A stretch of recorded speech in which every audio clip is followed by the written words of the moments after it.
বিএনপির নির্বাচন দিলে তো বিএনপি আসলে তো আরো দেশ ধ্বংস করে লাগবে। দেশের সংস্কারই আগে চাই। এখন একটা নির্বাচিত সরকার অবশ্যই দরকার, কারণ না, সংস্কার দরকার পড়ে। আমি নিজেই বাসি, আমার জায়গা জমি সব লেগে গেছে। নির্বাচন চাই বর্তমান। সবাই খালি নির্বাচন চায়। এই মুহূর্তে নিরপেক্ষ নির্বাচন হয়ে গেল ধরো। বর্তমান রাজনৈতিক অস্থিরতার প্রেক্ষাপটে যেখানে প্রতিদিন কোনো না কোনো আন্দোলন চলছে, সেখানে কোনো কোনো রাজনৈতিক দল আগে নির্বাচনের কথা বলছে, আবার কোনো কোনো রাজনৈতিক দল আগে সংস্কারের কথা বলছে। আগে নির্বাচন নাকি আগে সংস্কার, কি বলছে সাধারণ জনতা? আগে দেশের সংস্কার ভালো করতে হবে। আমি মনে করি যে নির্বাচনটা হওয়াটা দেশের জন্য খুবই জরুরি।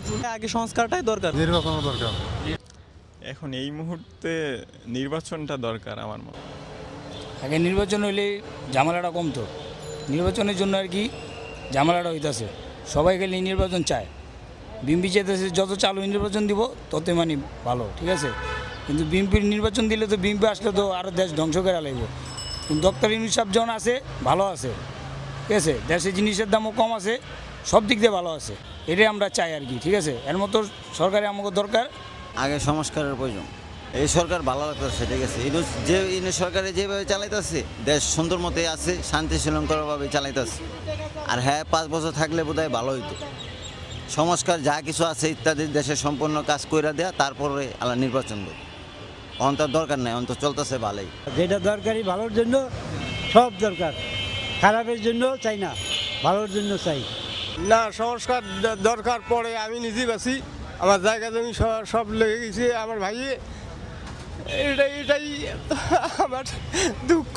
আমি কি হলে বাচ্চারা লেখাপড়া করতে পারতেছি না।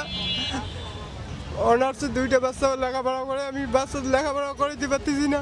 নির্বাচন ব্যবস্থা আছে, আমরা এটা সংস্কার করতে পারি। তারপরে আরও যেগুলো মেজর জায়গা আছে, যে এগুলোতে সংস্কার না করলে একটা সুষ্ঠু নির্বাচন সম্ভব না, সেই জায়গাগুলোতে একটু সংস্কার করা দরকার।